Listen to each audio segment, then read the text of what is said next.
اعوذ باللہ من الشیطان الرجیم بسم اللہ الرحمن الرحیم سورہ نحل رکوع نمبر 11 آیت نمبر 77 78 اور 79 وَلِلَّهِ غَيْبُ السَّمَاوَاتِ وَالْأَرْضِ وَمَا أَمْرُ السَّاعَةِ إِلَّا كَلَمْحِ الْبَصَرِ أَوْ هُوَ أَقْرَبُ إِنَّ اللَّهَ عَلَى كُلِّ شَيْءٍ قَدِيرٌ وَاللَّهُ أَخْرَجَكُم مِّن بُطُونِ أُمَّهَاتِكُمْ لا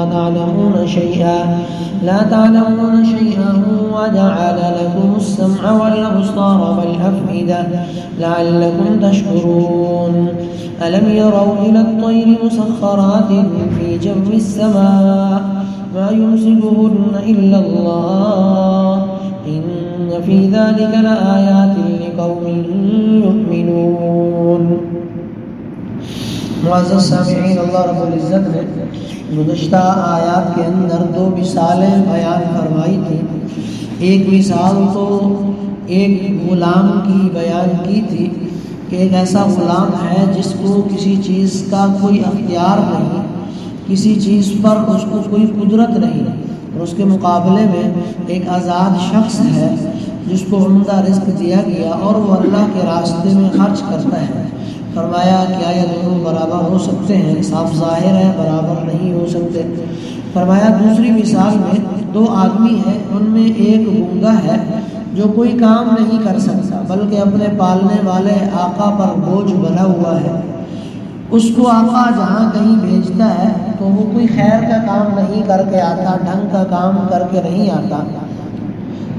ایک ایسے شخص کے مقابلے میں جو عدل کا حکم دیتا ہے، خود بھی عدل کرتا ہے، صراط مستقیم پر قائم ہے، یہ بھی دونوں برابر نہیں ہو سکتے.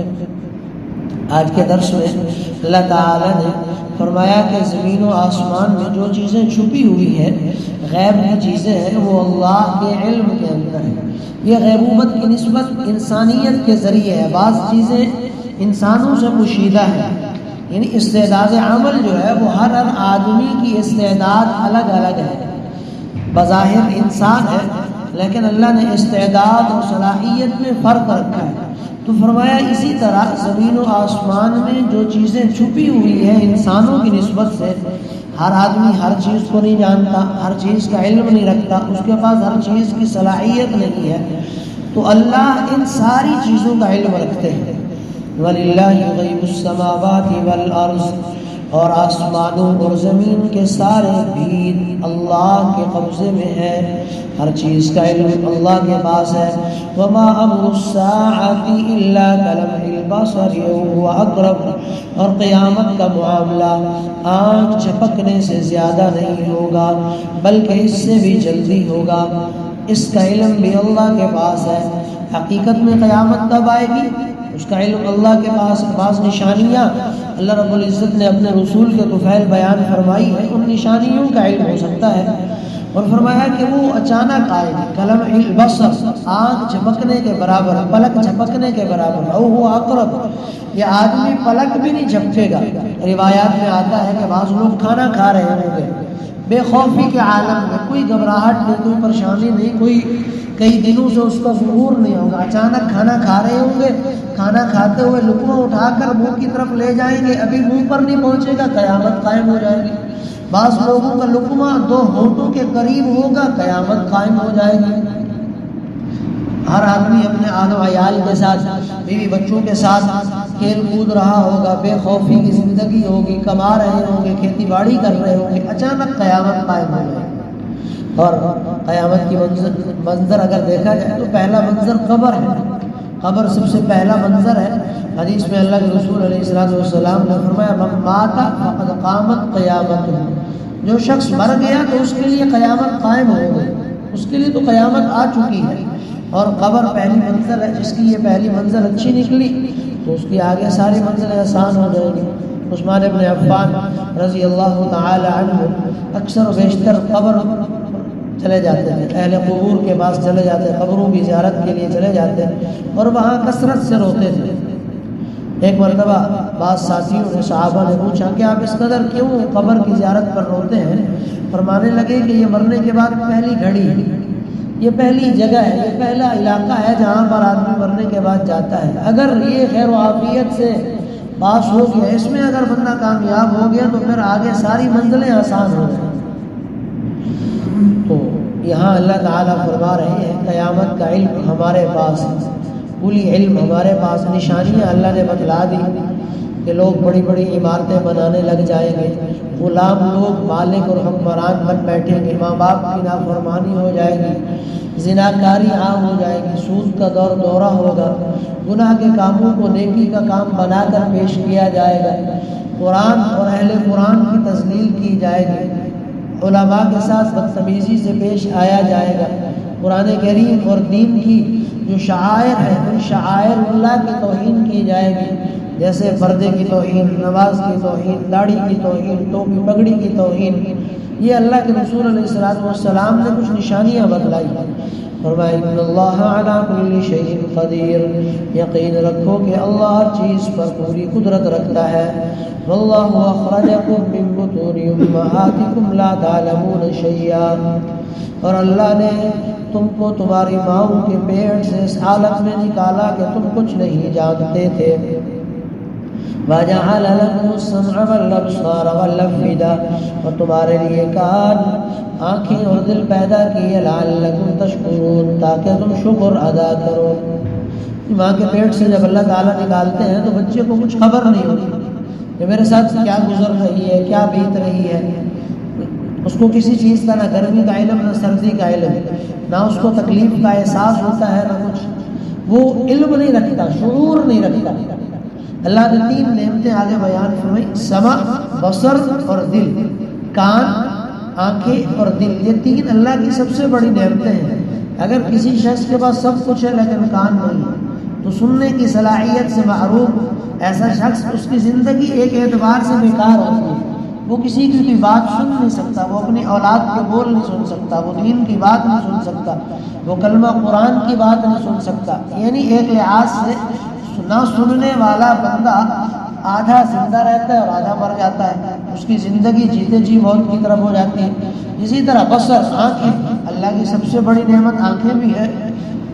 پہلے بھی اس بارے میں حدیث گزری ہے کہ اللہ کے رسول علیہ السلام نے فرمایا کہ اللہ تعالیٰ فرماتے ہیں جس شخص کی میں نے آنکھیں لے لی اور وہ صبر کرتا رہ گیا تو مجھ پر واجب ہے کہ میں اس کو جنت میں لے جاؤں۔ اتنی بڑی اللہ نے آزمائش دی، اتنی بڑی تکلیف دی۔ آنکھ نہیں ہے، پوری دنیا موجود ہے لیکن آدمی دیکھنے سے قاصر ہے، اس کے لیے کچھ بھی نہیں ہے۔ جس کے لیے آنکھ نہیں ہے تو اس کے لیے ساری دنیا اندھیری ہے، اس کے لیے نہ رات کا فرق ہے نہ دن کا فرق ہے، نہ اس کے لیے رنگ و کلر کا فرق ہے۔ دنیا کی خوبصورتی، دنیا کی رنگینی جو دوسرے لوگ دیکھ سکتے ہیں، وہ اس آنکھ کی ایک نعمت سے محرومی کی وجہ سے اس کے لیے ساری دنیا ایک ہی طرح کی ہے۔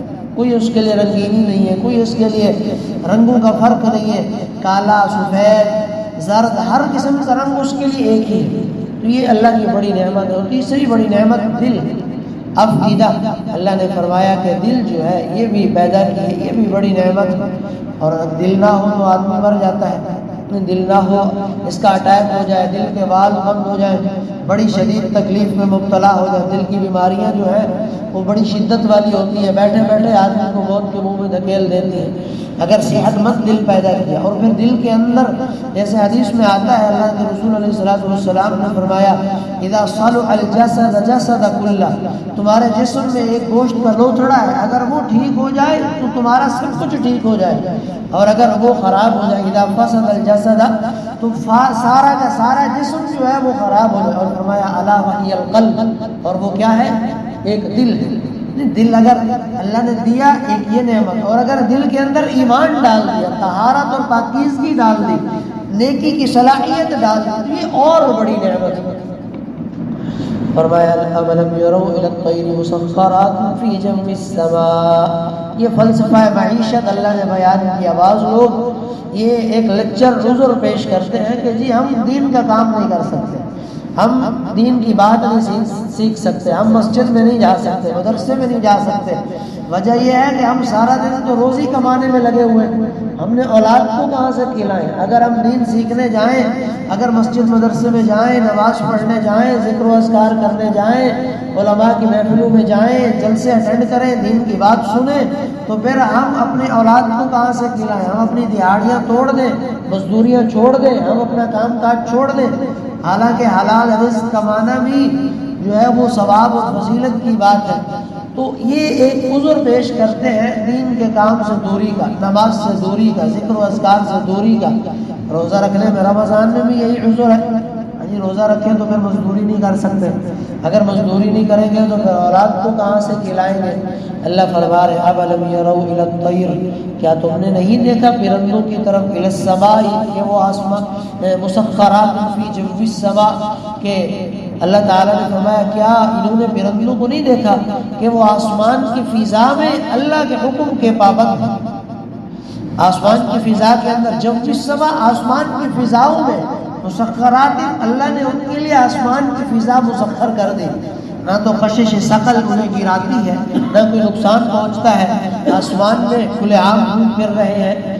اسی طرح دوسری ایک آیت کے اندر اللہ نے فرمایا سورہ ملک کے اندر ما یمسکہن الا اللہ، یہاں پر ہے، وہاں فرمایا ما یمسکہن الا الرحمن، کہ انہیں اللہ کے سوا کوئی اور تھامے ہوئے نہیں ہے۔ ترمذی شریف کی روایت ہے کہ آدمی کا توکل پرندے کے برابر بھی نہیں ہے، وہ صبح خالی پیٹ جاتا ہے اور شام کو کھانا کھا کے آتا ہے، پیٹ بھر کے آتا ہے، پھر اپنے گھونسلے میں آ کے آرام کرتا ہے، صبح پھر نکلتا ہے، اور انسان جو ہے وہ مستقبل کی سوچنے لگتا ہے، آنے والے وقتوں کی سوچنے لگتا ہے، 2 دن کا کھانا موجود ہے، تیسرے دن کا سوچے گا، سال کا موجود ہے، اگلے سال کا سوچے گا۔ اس کے پاس اتنا توکل بھی نہیں ہے جتنا ایک معمولی سے پرندے کو ہے۔ فرمایا جب اللہ تعالیٰ نے سینکڑوں پرندے پیدا کیے، کسی کو بھوکا نہیں چھوڑا، تو ابن آدم جو اشرف المخلوقات، جو اللہ کے ہاں تمام مخلوقات میں سب سے معزز ہے، پھر اللہ اسے کیسا بھوکا چھوڑے گا؟ فرمایا أَلَمْ يَرَوْا إِلَى الطَّيْرِ مُسَخَّرَاتٍ فِي جَوِّ السَّمَاءِ، کیا ان لوگوں نے پرندوں کو نہیں دیکھا کہ وہ آسمان کی فضا میں اللہ کے حکم کے پابند ہیں؟ مَا يُمْسِكُهُنَّ إِلَّا اللَّهُ، انہیں اللہ کے سوا کوئی اور تھامے ہوئے نہیں ہے۔ إِنَّ فِي ذَلِكَ لَآيَاتٍ لِقَوْمٍ يُؤْمِنُونَ، یقیناً اس میں ان لوگوں کے لیے بڑی نشانیاں ہیں کہ جو لوگ ایمان رکھتے ہیں۔ دعا کریں کہ اللہ تعالیٰ ہم سب کو عمل کی توفیق عطا فرمائے۔